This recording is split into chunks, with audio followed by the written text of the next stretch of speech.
So the season finale of Riverdale season 3 just happened and it was pretty great. I'm J-Leg. And I'm NB, and we are going to count down the top 10 things about the finale and what we expect for season 4. At number 10, Tom and Sierra. So the finale had us wondering about a few absent parents, but no one was more obvious than Tom Keller and Sierra McCoy. For the past few episodes, Kevin has completely gone off the wall, and we think he needs some parental guidance. So when do you think they're gonna come back, or like what's the situation with them? I think they're gone forever. Josie's gone. She doesn't need a mom anymore. I feel like Tom Keller could have come in really clutch like all the time this especially season. because FP did it all. Yeah, as the sheriff. I think that unless they come in with season 4 saying that they were on this around the world trip honeymoon, yeah, like, that'd be amazing. I can't imagine why they're not on the show right now other than that reason, because he definitely needs his dad. Like Kevin is a lost soul right now, and that's going us into our number 9, which is Kevin and his character. Do we have to talk about Kevin? Like, honestly, I know, trust me, but last year we literally prayed for better storylines. We made videos saying we want better storylines for Kevin. And the finale left us with even less of a person than he was in season 2, crying over being left behind in the Ascension. Like, they didn't even take him. Like, they're like, you're not left even him behind. like, you're not even cool enough Yeah. as a cast member to be a part of this Ascension. So first of all, do you think that they're going to explain this Ascension at all? I don't think there was an Ascension. I think they just like up and left. I think they probably told him to close his eyes and count to 10. Like, you know, like when your parents do that when you're a kid. And like they told him to count to 10 and like they dipped and then he was like, oh, they ascended. Yeah. Like, I feel like that's what happened. That's true. But what do you think is going to happen to Kevin now that his kind of farmy storyline is done? I think Kevin needs a full out, blowout redo of his character. For Really, sure. they have to start from scratch. I agree. I mean, that's the thing. Understandably, he had a pretty crazy season. He had a lot of multiple like low points in this. Like as a character, you know, he got screwed over real hard by like Joaquin and then Moose and then the farm situation. Like he had a lot of low points, and I get that a character doesn't necessarily always have to have like amazing points and only one low point, but he really got like jammed hard this season. Yo, okay. I could have used better words, but that's what came out my mouth. Next up is number 8, Charles. One of my favorite moments of the finale was meeting this little snacky snack FBI agent who turns out to be Alice and FP's lost child, Charles. Damn, he's fine as hell. Yeah, he has some dreamy ass eyes. Oh my God, yes. But how gagged were you when he turns out and he's alive? You know what? It's not that I was gagged that he was still alive. I forgot about him. Because like It's in the midst of true. all the chick drama, the Black Hood, Penelope being crazy, Yeah. like the call, like harvesting organs, like I forgot that Charles even existed. And here comes this like hot ass, like fine, like baby blue-eyed boy. And I'm Yeah. like, damn, like, okay, I want you back in my life. Like where have you been? But how do you think he's gonna fit into season 4? I think he will help get Alice for sure, like do the whole investigation, and then maybe he'll fall in love with like Veronica or something, and then Betty's like, you're dating my brother, and she's like, yeah, totally, like he's so hot and he's older and like he already graduated from college and like he's not like Archie. That would be like the best scenario. Wow, MB's like lighting up for the storyline. She's so into it. But Guys, I thought this through already. the one thing that I will say is we've had FBI agents come through Riverdale, Yeah. and they were sketchy AF. Do you think that he's sketchy at all? You know what? I read something that Arya said in an article, and he did say they are going to explore Betty with a sibling that she does love, that she does have a real relationship Yay. with. Because Polly, girl, you are a waste Yeah. woman. So I definitely do think that having her have an older brother who's actually like a legitimate like sibling to her, It's true. ready for that relationship, like it's going to be good, I think. So true. That leads us up to the whole farm storyline as number 7. As much as I wanted all the storylines to close off this season, I guess I'm okay with seeing Chad Michael Murray a little bit longer. So it ends off with everyone ascending, and by ascending, Edgar meant like getting the F out of Riverdale. You know what? I think we might not see him. I think Like, this might he's be it gonna for be gone. him. Yeah, I think the fact that they ascended and then like they went to another town or like they're in hiding, I honestly feel like the first couple of episodes of season 4 will be them dealing with that. And we probably won't even see him anymore. I don't think Interesting. they're gonna pay him again to be on the show. But that's such a short like arc, Yeah. you know? It was like 4 episodes or Yeah. something I think ridiculous. that's what happens when you hire like a big time like actor. I don't know if I they're mean, always is Chad set. Michael Murray still No, but big he's time? pretty iconic. Like he is. Yeah.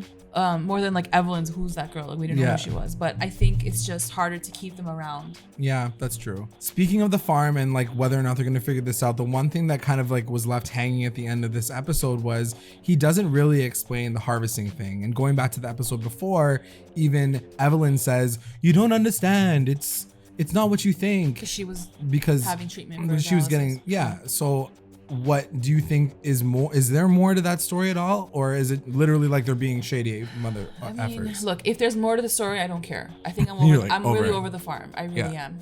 That being said, going to our girl Alice, being the inside woman, do you think they're gonna show that side of her, like being this like Nancy Drew detective on the inside of the farm instead of her being like, I don't know what's happening anymore? I think they definitely have to cut to that so that we do see that Alice is working on the inside, because we haven't seen that thus far all season. They just said it in the finale and we didn't really get to see her after that because she ascended and left Kevin in the dark. So no, I think I do want to see her do that a little bit, but I really don't think they're gonna spend too much time on it. That's true. The one thing that we mentioned even on our podcast, but RAS went out and said that Alice's character was supposed to kind of keep on in the farm and be this disillusioned, kind of victim of the farm. But it turned, I guess, because I'm going to say it's because we like said, this is crazy. It was really interesting. It's really interesting to see that, because we even said it. We're like, is she working undercover? Because it just felt so out of character for this mother, for Alice as like a journalist to, fall into like the cult so easily and be convinced by all of this. So we questioned it all season in our podcast. Yeah. Right. And it's funny that, RAS did say along the way, he goes, we changed it so that she was an investigator. So what made RAS change that? What made them question the authenticity behind Alice's character? Like where did that all come from? Our podcast. You're welcome. But now that Alice is kind of out of the woods when it comes to the farm and Charles is now coming back into the picture, do you think that we can like really quickly speak 100%, about Phallus? 100%. We are going to get that Phallus D in the V. D in the V. I think so. I think you got to see it. I think I saw a tweet yesterday that said FP will save Alice, which he should have done all that season. Like, where was he? He was the sheriff and he still didn't save her. So he couldn't figure anything out. I think she's gonna save herself, but I think FP will eventually probably like swoop in and they're gonna be a family. I definitely feel like there needs. They have a house. He owns the house. It's true, but I do feel that there needs to be some sort of hero role that takes place with FP, because he has been on the back end and. As much as I don't want it to be this whole like knight in shining armor situation with FP, but I really think that he needs to prove himself to Alice to say that I can take care of you. I can take care of your family. I'm here. Don't worry about it. Because that's kind of where everything kind of fell apart last time they tried this, because he was like, we can't do this because you already have your dedication to all this other stuff, So I'll be really excited to see if they try to reboot Phallus 2.0 for season 4. I'm down. Number 6 is a big question mark that was left with us in the finale with Cheryl and Jason. So this Cray Bish brings her dead brother's body back home to Thistle House. And now what? Like, I don't know. Now what? What does she do? Like, that shit smells. Like, what did you think that their storyline was going to be for this? There's no storyline. She's just like so emotional, and she's so, I think JJ was such a big part of who Cheryl is and was. So I think she wants to bring that back and be like, you're still here, like look what the home that I made for us, like you still belong here. But I think like Tony's gonna walk in, she can be like, Cheryl, what the fuck smells like? And then she can be like, girl, take your brother out, like build a nice grave for him on the property, but like, take him outside. He needs to go. He smells dirtier than Nana Rose. The one thing that I will say that is kind of a direct parallel, and we know that Riverdale likes to play with films and all that kind of stuff. The last dead body that we've ever seen in a film has a person named Norman Bates in it, and it was called Psycho. Like he was pretending to be his mom. So do you think that there's going to be a parallel with Cheryl and Jason and her like acting as if Jason's still alive? Like, Norman killed a bunch of people before he deaths his mom. Like Cheryl didn't kill anyone. That's true. You're like, I don't think so. Your theory is dead. Goodbye. Let's talk about the mama. Number 5 is all about Penelope Blossom.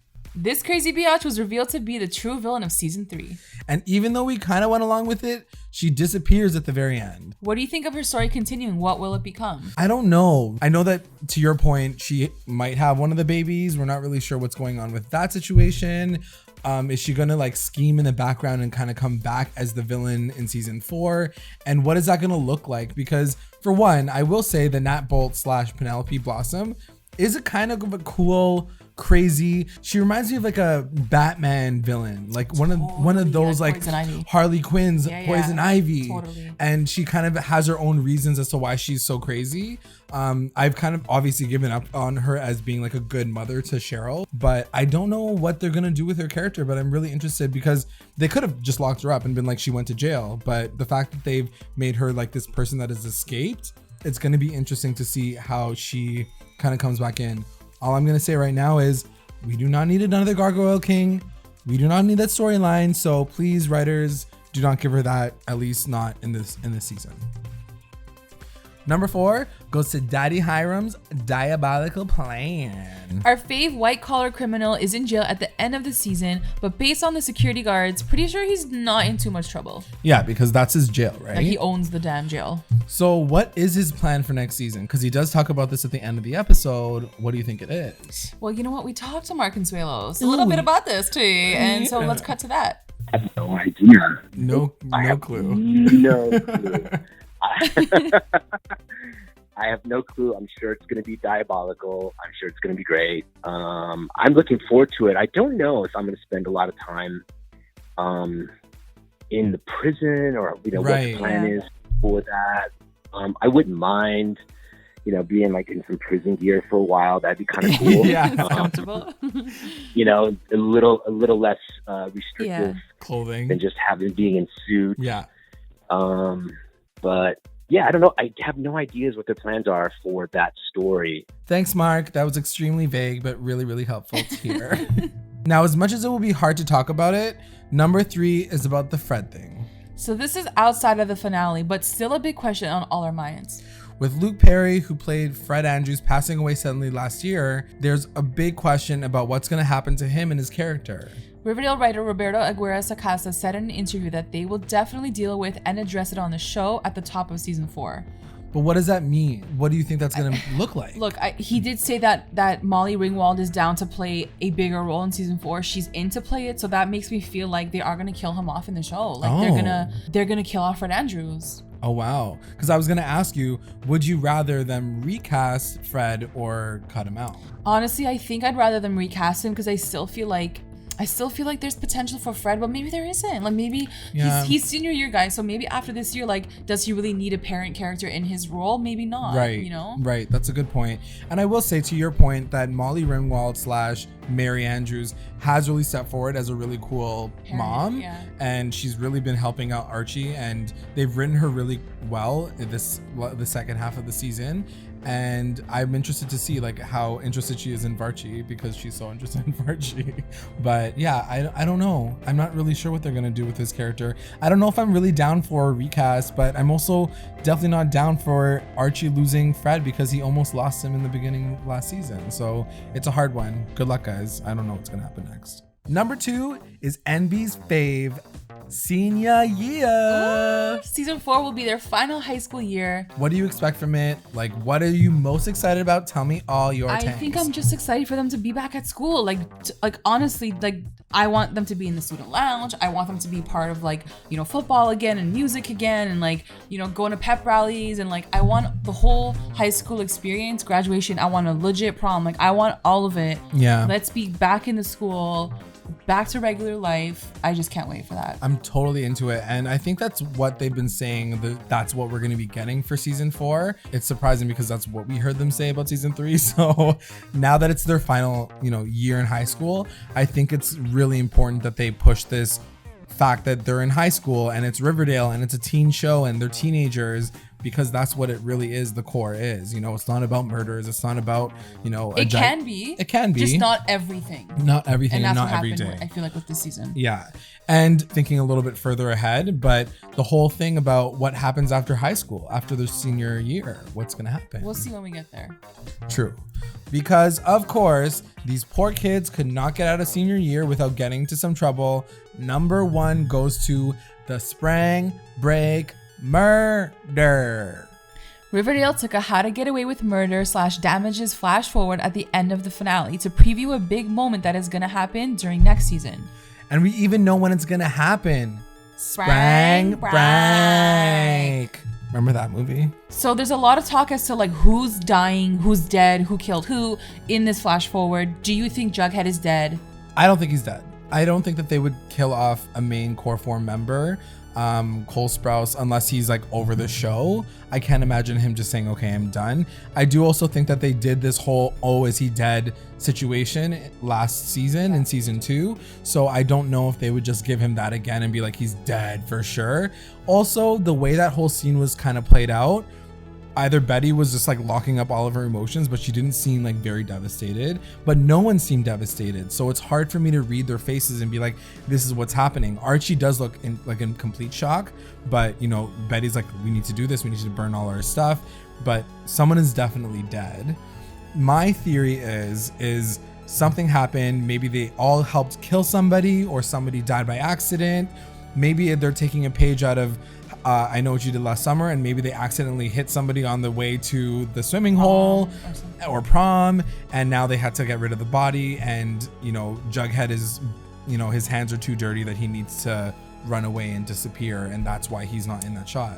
Honestly, the only way I can see this really happening for the most high stakes is if one of the core 4 kills one of the second tier characters. Yeah. And I think that would just have the most effect. I think it would leave you with a feeling of losing Jughead because he's on the run, but then also with the feeling that they just killed one of the secondary characters too. So it's like, how do you deal with being sad about Jughead, but then mad that like he killed someone that you love too? Exactly. So I think that's probably the best thing that they can play with at that point. For sure.